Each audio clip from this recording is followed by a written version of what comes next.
all know, sales and marketing concepts appear in almost every sector, every field. The proliferation of technologies and software in the world we live in allows these sectors to transform. They gain an important place in our lives by adapting to the age quickly, and also marketing works concerning different fields and different marketing understandings too. So modern marketing principles where customer benefits are at the forefront, or I can say it's the priority for all of us, also transform the way companies do their business.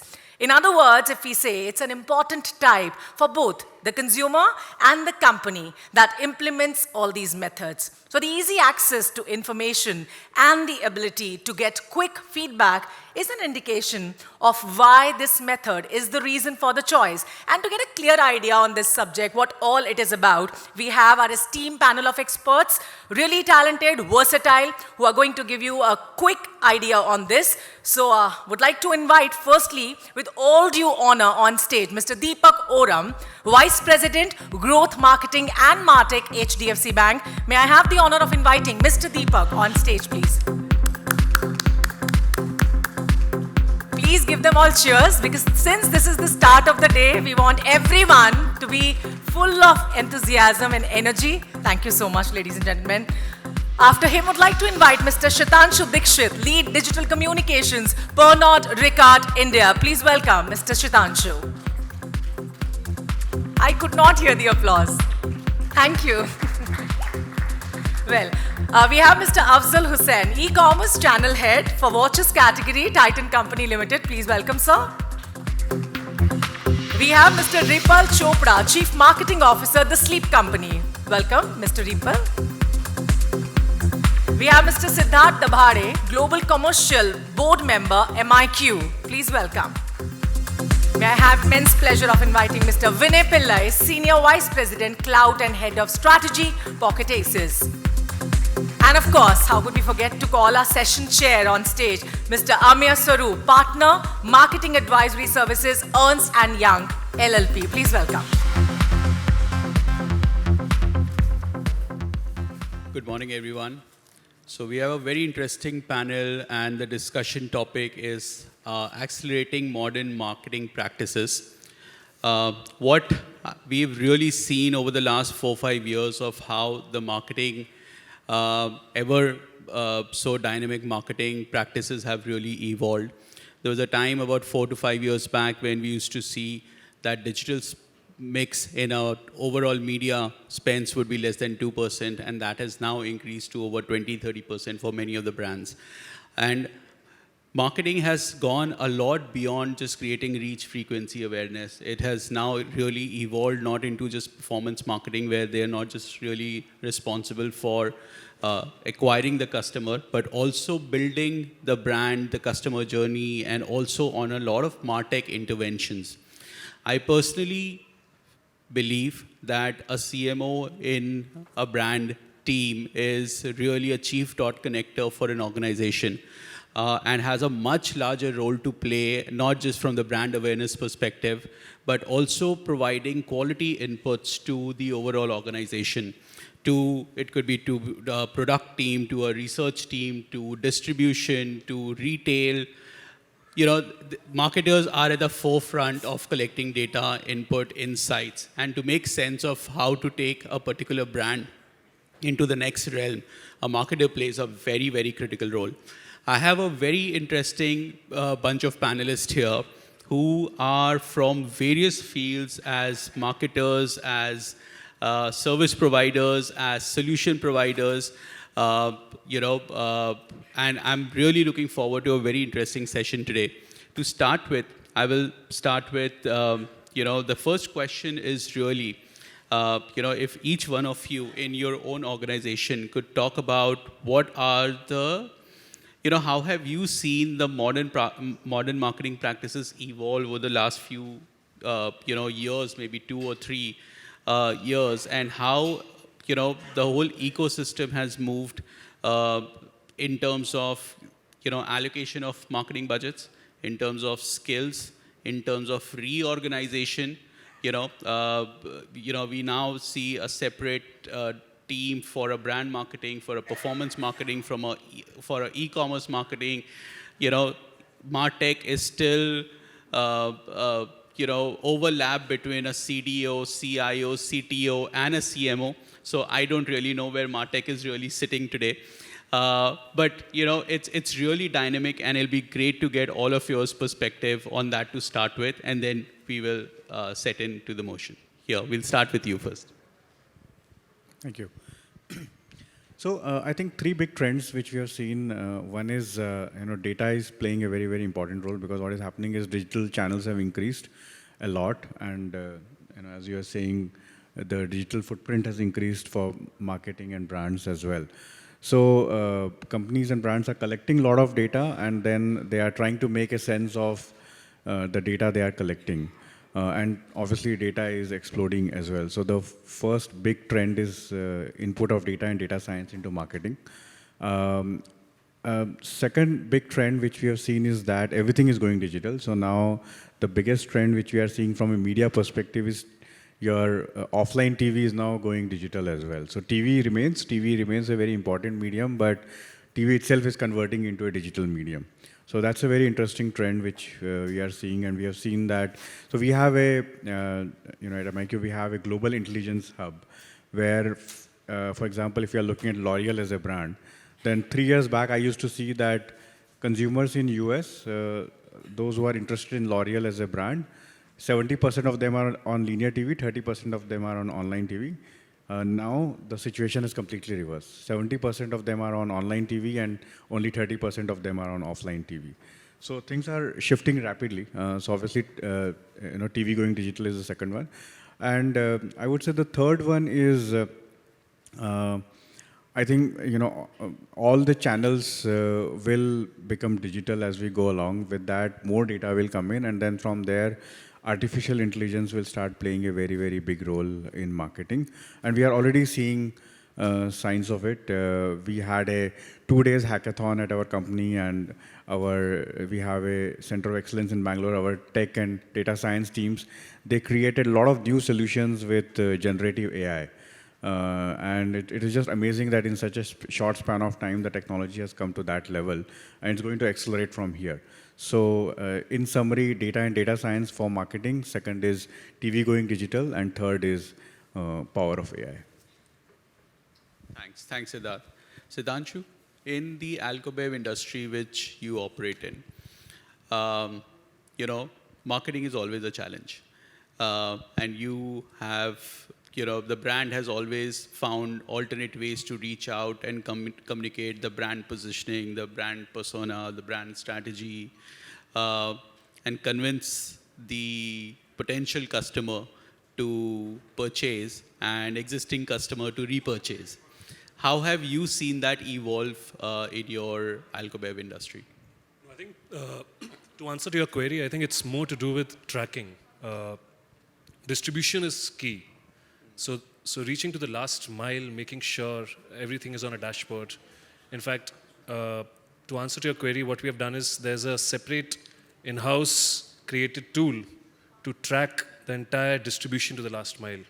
You can track X distributor tak kitna stock pahuncha hai, inventory kitni hai, everything can be tracked. So I think tracking is something which is a big thing, and we keep on harping that market-wise mapping is important.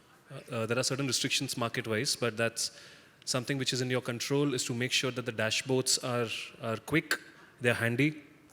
On mobile, tracking can happen, so not to kind of sit on the laptop. I think it works really well.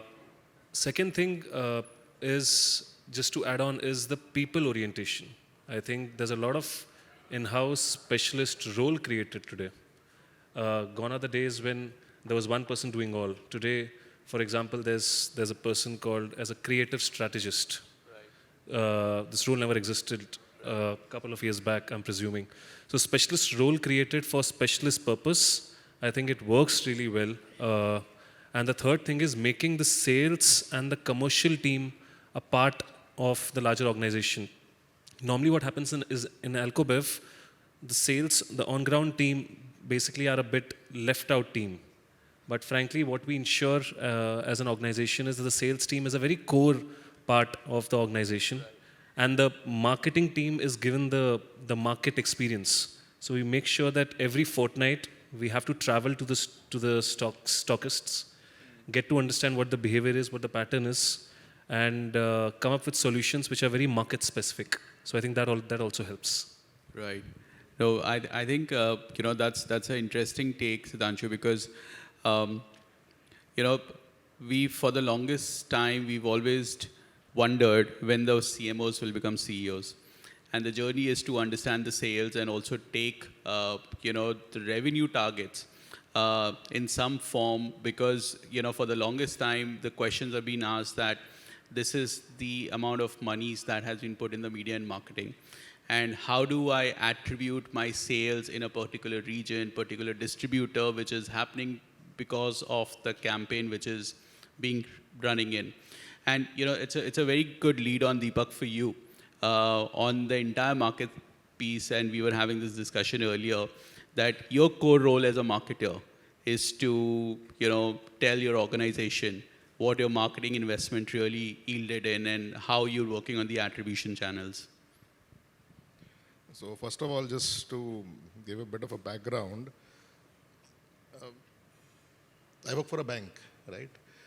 And a lot of banking is digital. 99% of people book FDs online. No one goes to a branch to book an FD anymore, right? So consumer is digital, right? So marketing has also gone digital. If consumer is digital, a marketer is also consumer, and you're also a human being, you expect your marketing tools to also be digital. So essentially, software has become the eyes, ears. First, it became the eyes and ears of a marketer. You talk about tools. I want to see the data, what is happening in the market, right? That's your eyes and ears. By sales distribution at every corner of the country, what is happening from my marketing efforts. So first, marketing was your eyes and ears. Then slowly, it became your hands and legs as well, right? You saw the data, and then you said, okay, can I execute a campaign? Can I do this? So software has now become such an important part of a marketer's life. You can't survive without it. Literally, it's your limbs. It's your senses and it's your limbs through which you do your job, right? And most importantly, how do you service your customer? How do you improve their experience? How do you take care of them, right? So hence, technology in marketing is almost omnipresent, and it is most talked about in boardrooms today because it really does impact revenue, like you said. CMOs now slowly are becoming revenue centers rather than awareness centers, the way I like to put it, right? So technology in marketing, and especially in digital, as well as digital to physical, is becoming very, very important. And that's what I work on, and that's what the most interesting part of what I have learned in the last few years. I've also been a traditional marketer, but I have tried to focus here because this is what I understood the world was going towards, and that has today it has actually happened. The last thing I think which was interesting that you asked, which I think a lot of people don't understand, is where does it lie? Yeah. CMO, CEO, CDO, CIO. The simple answer is it's a team that has to be led by the marketing. It's a team that has to be led by the marketing and the revenue outcomes of the organization. So CMO becomes a revenue driver, and the CMA has to then become the enabler for the CIOs and the CDOs to be able to invest. Because what I have noticed over time is software costs money, it's investment, something takes 5 years to implement. So it's for the CMO to stand up and say, boss, you know what, you give me this technology, I will increase revenue by 2x. Which is difficult if you're in a position of a CIO or a CDO because you are more transformational leaders, right? You are not really connected to revenue that much. So for the CMO to stand up and raise his hand or her hand and say, look, I will stand up for you guys. I will say, give me this investment. So let's evaluate together because you are the experts when it comes to implementation, right? When it comes to getting value out of software implementation, right? But I will help you connect it to the customer and the revenues of the organization as a whole. So that's where I think a lot of collaboration takes place in HDFC Bank for us, where we say, okay, look, let's do this. We will be accountable for driving revenues. Let's go ahead and implement. So that's, I think, a good way to organize this in our organizations as a whole. And this is a very common question, like you said, right? So that's a short answer I can give of how to sort of drive transformation, change, investments, technology within organizations. Yeah, and in a very regulated industry in which you operate, I think data, privacy, consent plays a very critical role. It's applicable to actually everybody, but you are being monitored way more closely than other industries are. So technology transformation, and we all are, everyone is a bank customer, right? So, and you will see banks kind of struggle with technology, and it's, I mean, we are very open about it. It is because regulation is so hard, it's so tough. So going ahead and saying, I will certainly come and change this, you have to jump through so many hoops and be so careful about things. It's very, very tough, right? The best example I can give is when you go to a store, let's say you go to a grocery store, right? When you walk up to the salesperson there, you don't expect them to know what you ordered from that store on Swiggy yesterday. You don't care. You don't really care. Arey boss, I bought this thing from your store yesterday. You don't care. You don't want the shopkeeper to know as well. But if you go to a bank, you go to the teller, you expect them to know what you did in net banking yesterday. Right. So the omni-channel aspect of it is so complex, technologically is so difficult to build.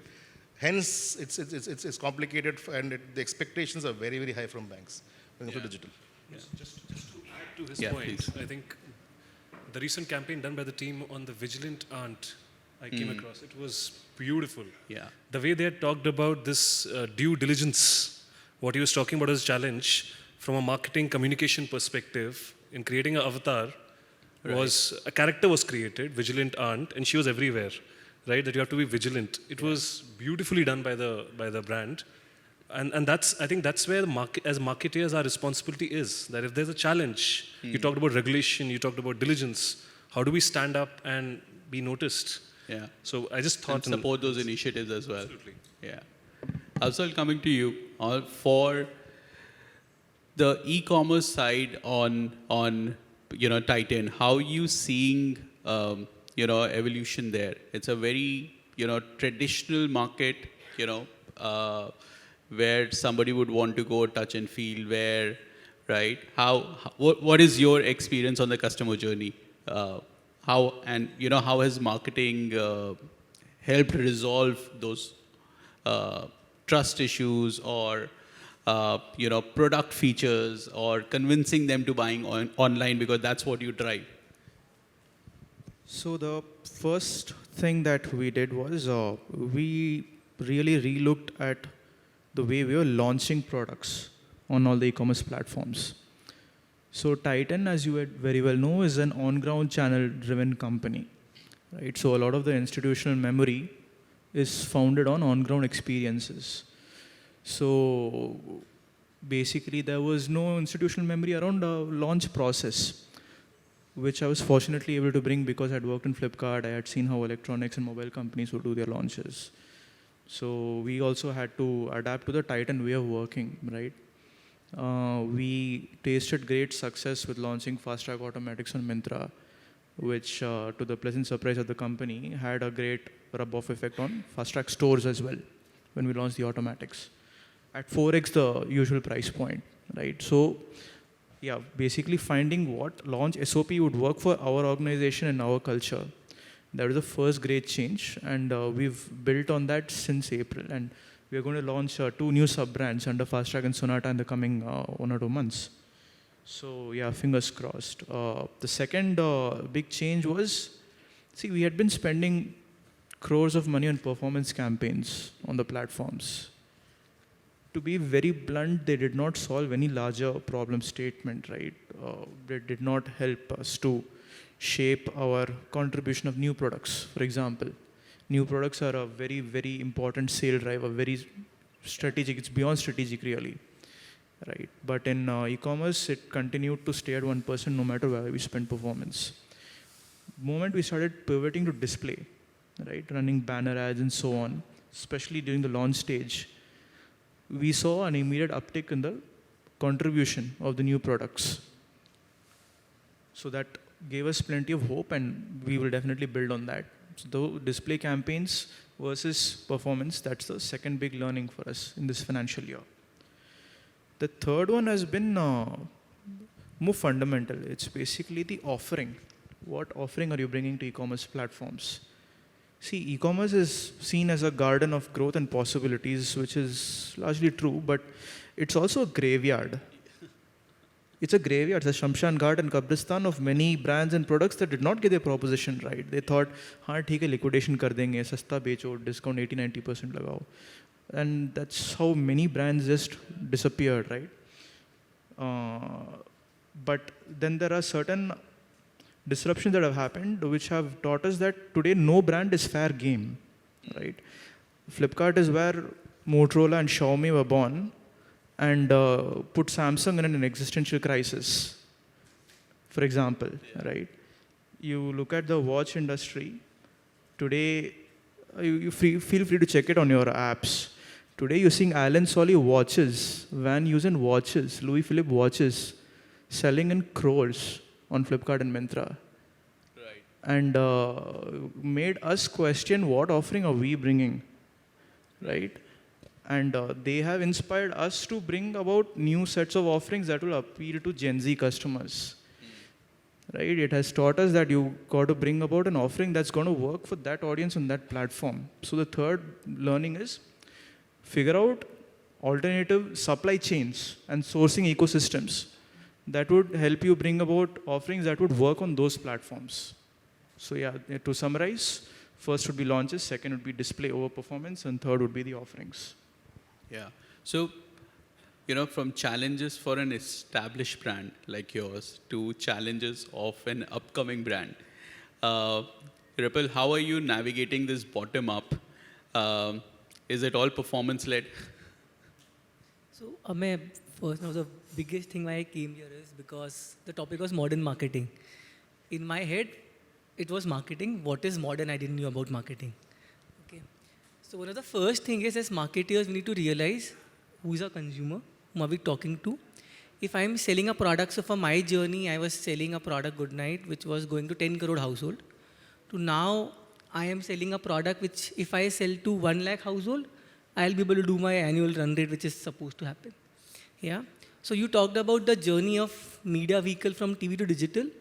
I would not say it's about TV to digital. It's about understanding your funnel.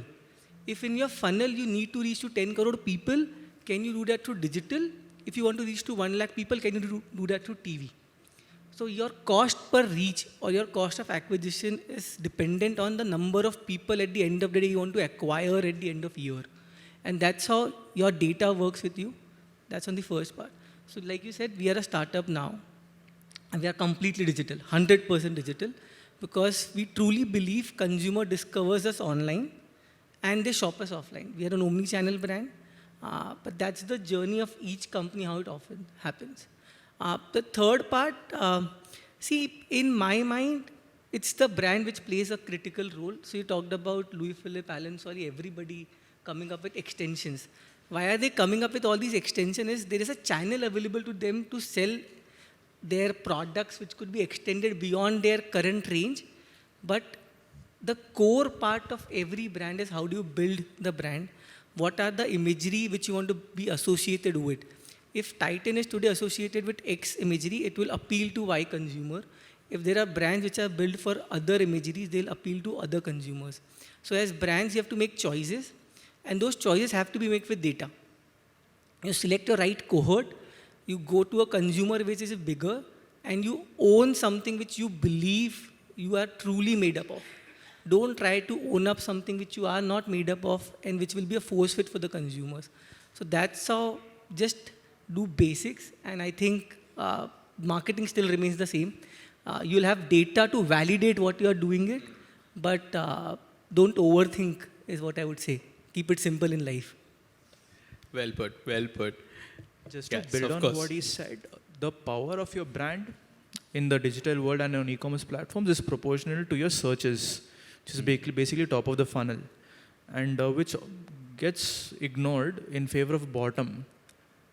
Probably because people find performance easier, right, to wrap their heads around, whereas awareness is a big hairy monster that, because you got to plan for virality, and that is very, very difficult. Correct.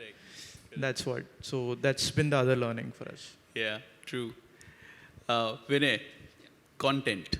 How much of the data which gets generated from various marketing initiatives. All the brands reach out to you with a particular input. How are you using that input to make your creatives and all your creatives more relevant for a particular TG? So, I mean, first and foremost, content is a very small part of the marketing mix, right? But I'll tell you why it's critical. Radio was built for advertising. Whenever you saw something on radio, it stopped, right, and played the ad and then played your programming. Similarly, TV was built for advertising. The first non-skippable. Yeah, no, totally. The problem is the internet was built for communication.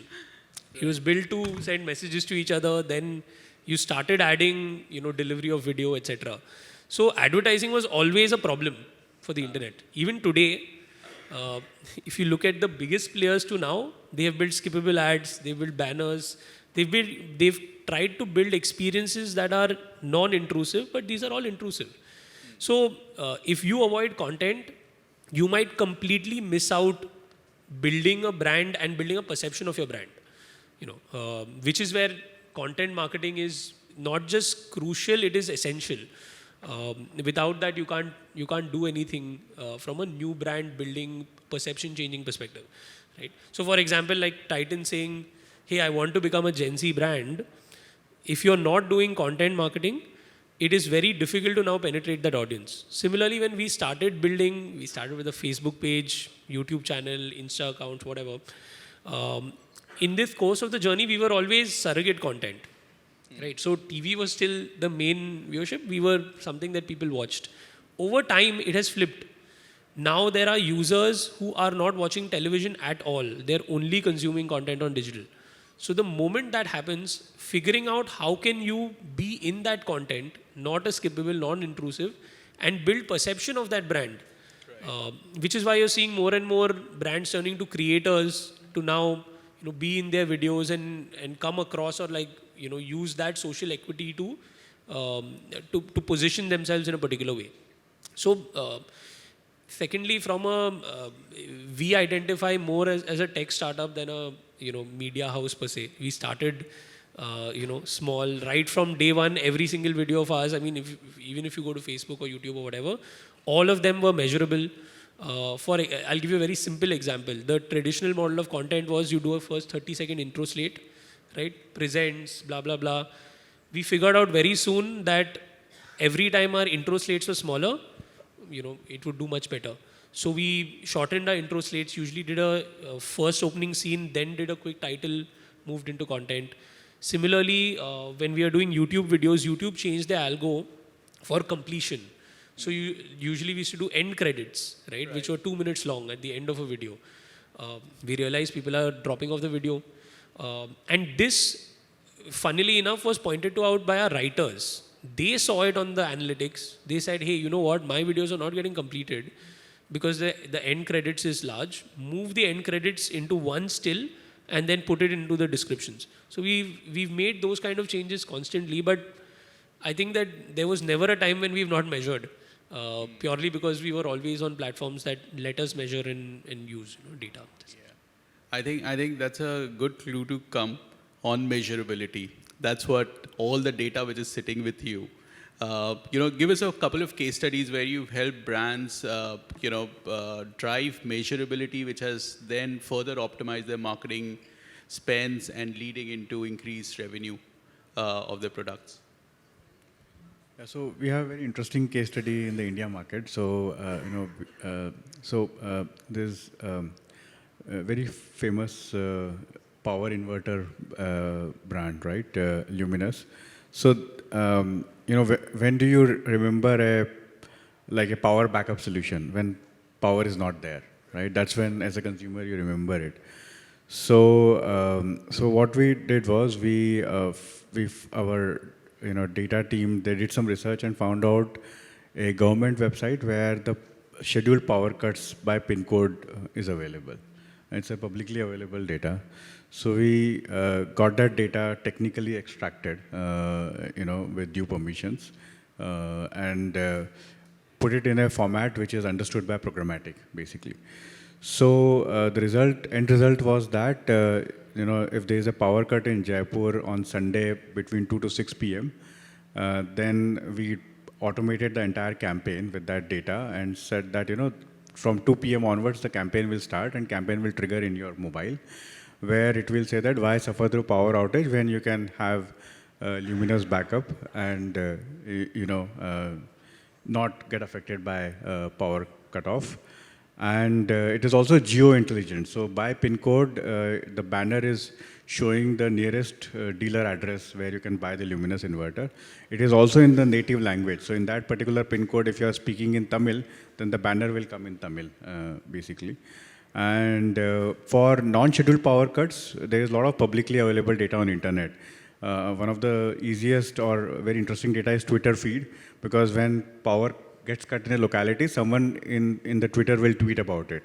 And so from there, you can derive that, okay, this is the area where at this point in time, power has cut off, and you can show the ad as well. So even for unscheduled power cuts, we were able to cover the ground. And there was a very, very high engagement from consumers, 6 times much, much better than what it is generally you see. And also, we were able to track footfalls and sales as well. Our partner, Wavemaker, won awards also for that. So, so we are, kind of looking at data and technology and saying that, how do we really customize it to the last mile?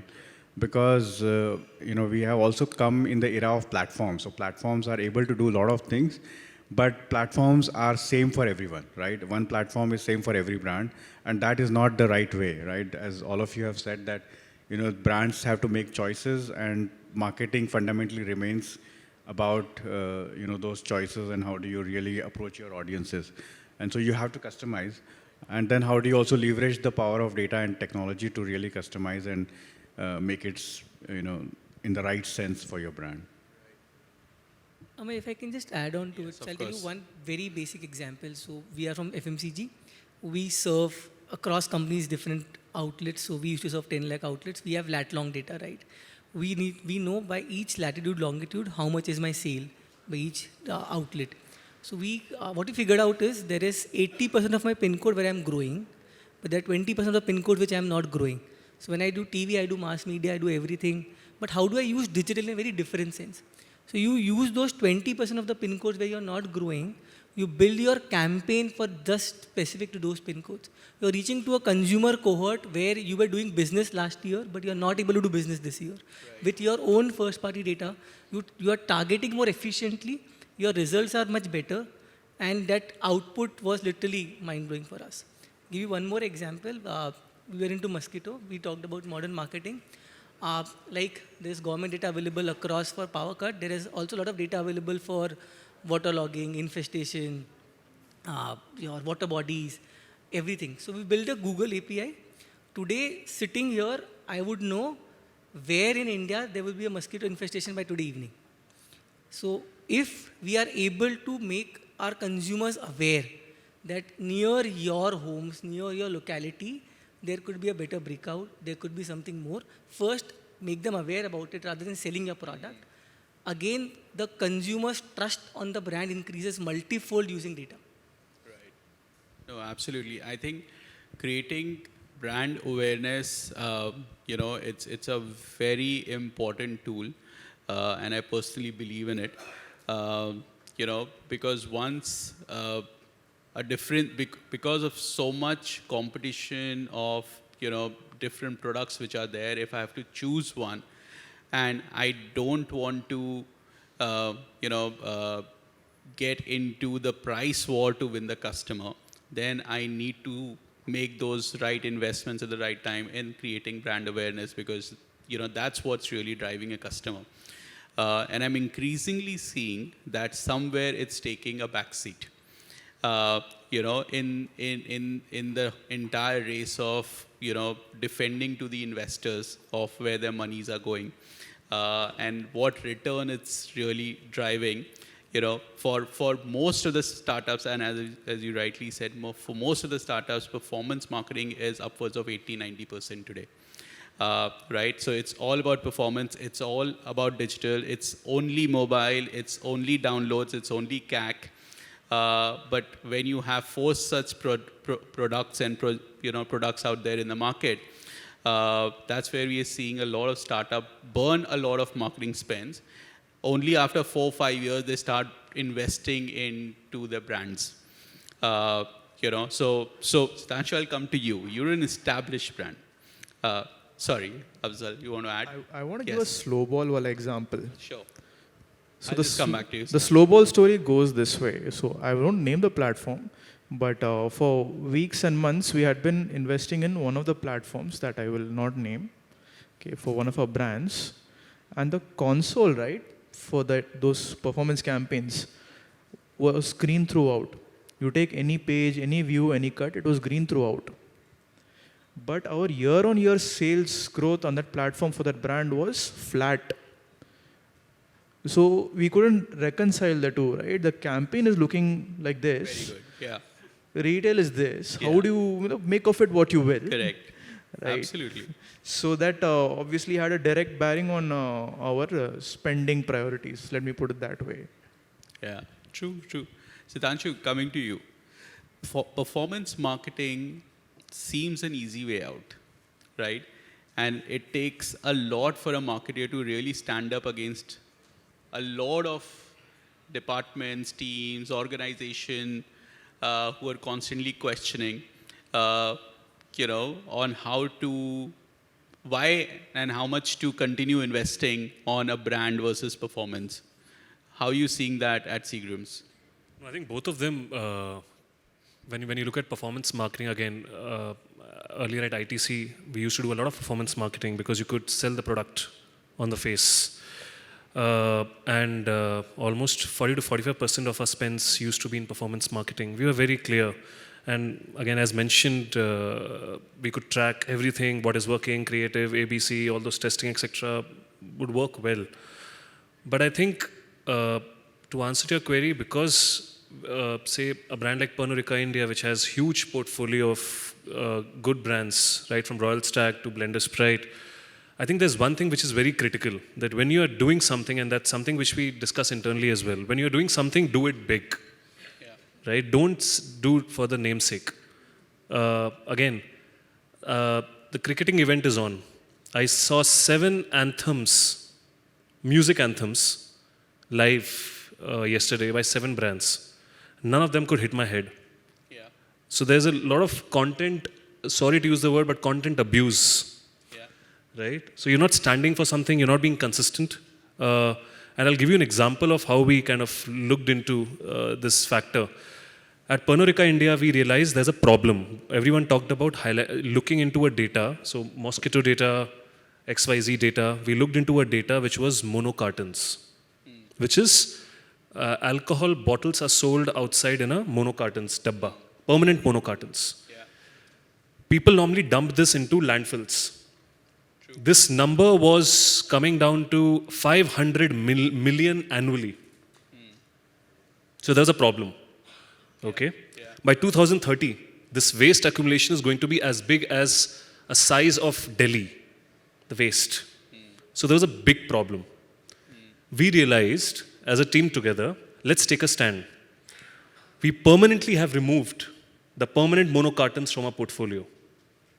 If you go to the shop, you'll only find the bottle, not the permanent monocartons. Right. In a phased out manner, this was a project done in May 2022. And in a phased out manner, we have removed this entire permanent monocartons. What has it resulted into? By being authentic, by being true, we have actually inspired the entire competition and the category to come along with us. Wow. So entire category, if you look at entire competition now, is removing the monocartons from the portfolio because they realize that it's a problem and no one had actually taken a stand for the problem. So A, if you are doing performance marketing, do it with religious analysis, as mentioned, do a drill down, what is working, what is not working. But when you're taking a stand in terms of branding or say your imagery builder, do it with purpose, do it authentically, and be consistent about it. Don't do namesake for the PR, frankly, because if you want to do PR, then you don't make a case study out of it. You're doing it for a PR, do it for a PR. If you're making it from a perspective of standing true with the Gen Zs for sustainability and responsibility, then you better to it, you better stand true to it, because the consumers today are very smart. They'll realize that you're making a fun out of them. So if you're standing for something, be true, be authentic, be purposeful, and drive it so that you're wanting to bring a change.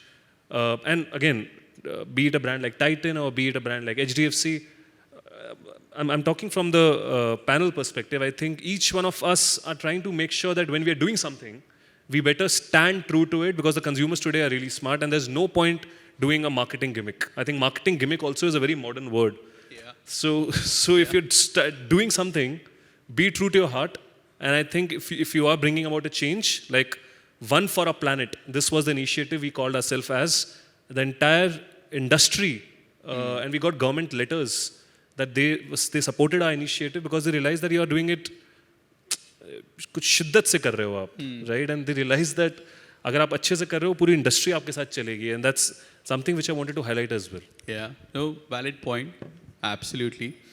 Deepak, for a brand which is already so well established, right, since forever, how are you using data and tech to ensure, right, that your customer journeys, your customer experience, those scores are maintained for, the same level of service or a better service to your customers? And sorry, I'll just add. And how do you see marketing driving that? Perfect. Thank you for that.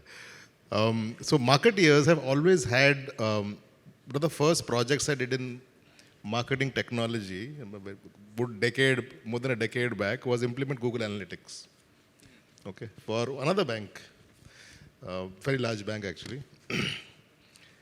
So back then, what would you use web analytics for? You'll say, okay, I spent so much money on Google. What is the end revenue? That typically is the use case for Google Analytics, right? And typically, these tools were brought in by marketing. Okay, so everywhere I've gone, I've implemented these tools. When I came to HDFC Bank, the same tool which tracks how much spend you have done, what is the revenue that is coming at the other end, because banking is fully digital. It's like e-commerce, right? You can tell you spend so much money, how many cards have you actually issued, what is the spend on those cards also in the future, right? Or what's the value of loans you've given. Now, marketing is driving the same tools to tell whether an API has failed and your loan booking has not been done. The same dashboard is given to IT, saying, boss, please take a look at it. It's a marketing tool, please understand. But what we have done is we've democratized it. Some organizations may not have done it, but we're saying, okay, look, it is also about analyzing media. At the same time, it's about analyzing a funnel dropout that is happening because of technology issues. The same dashboard is given to people on the field, for example. So if for a branch person who's trying to figure out how many times a QR code is getting scanned at his branch or at her branch, and whether the customer is getting serviced by the employee who just got this QR code scanned, to what success rates. We give them that MIS through web analytics, believe it or not, right?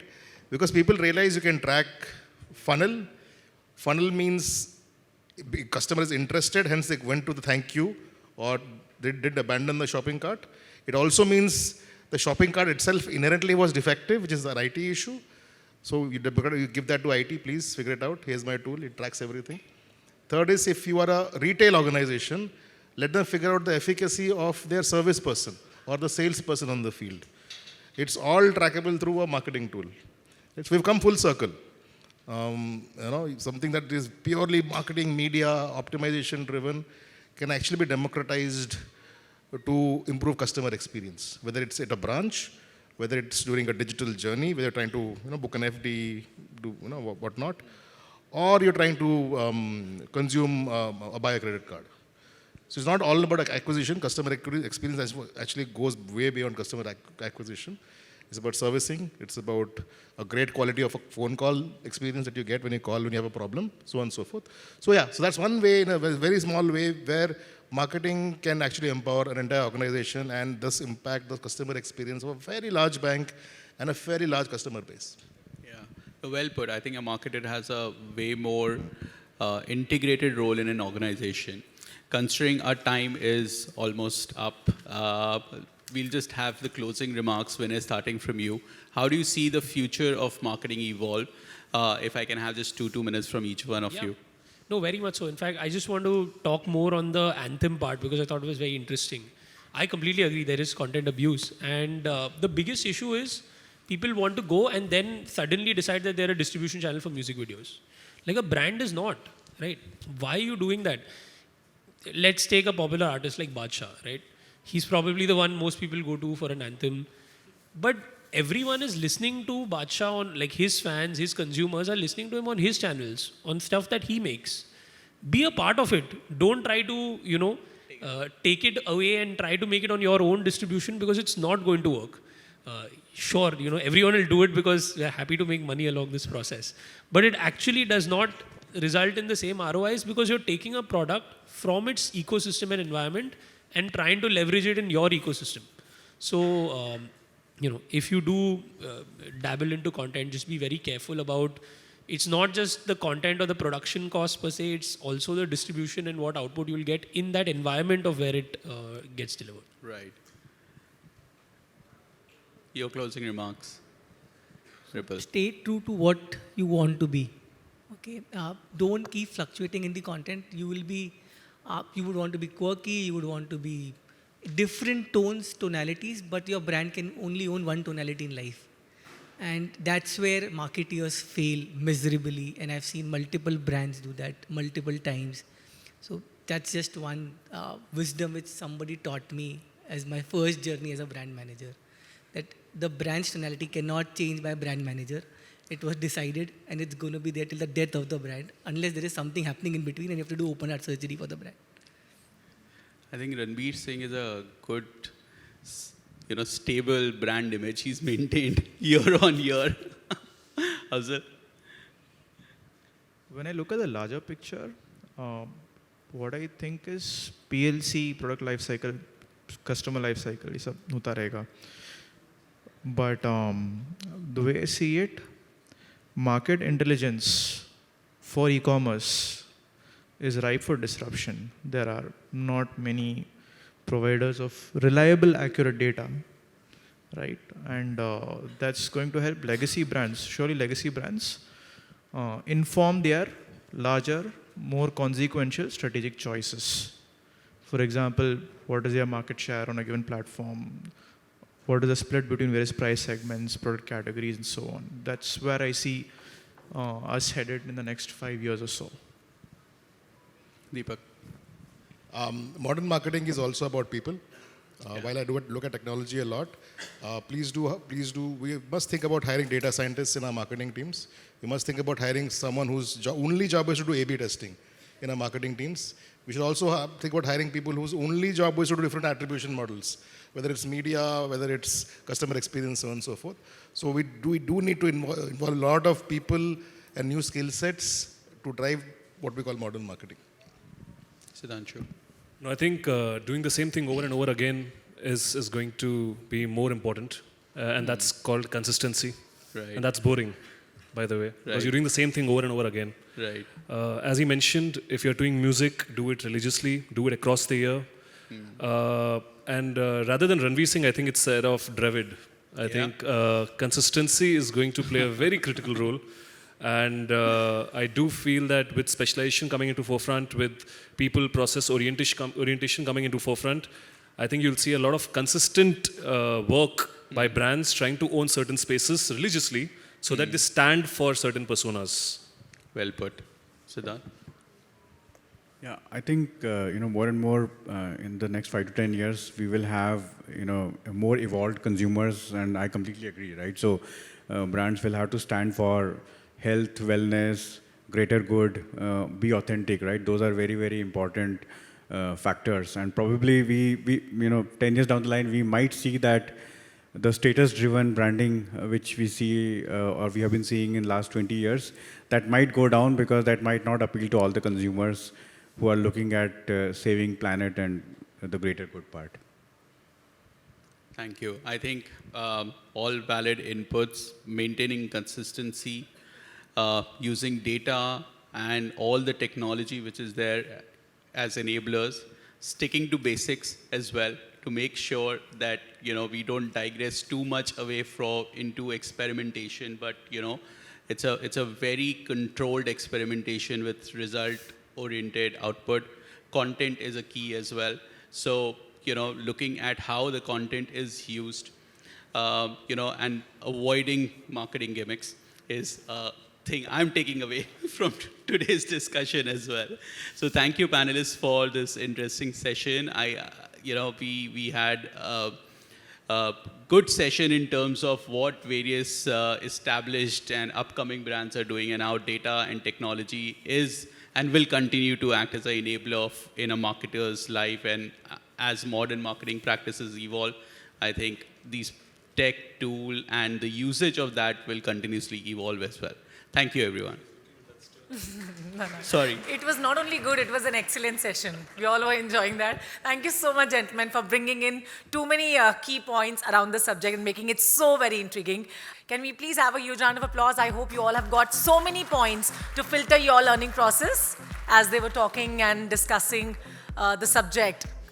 Now I'll request Swarup to please give away our first beautiful hamper from Happilo to Mr. Deepak Oram. Now we'll move on to Mr. Shetanshu, and we'll felicitate him with this wonderful hamper that we have. Now to Mr. Afzal. Moving forward to felicitate Mr. Ripal Chopda.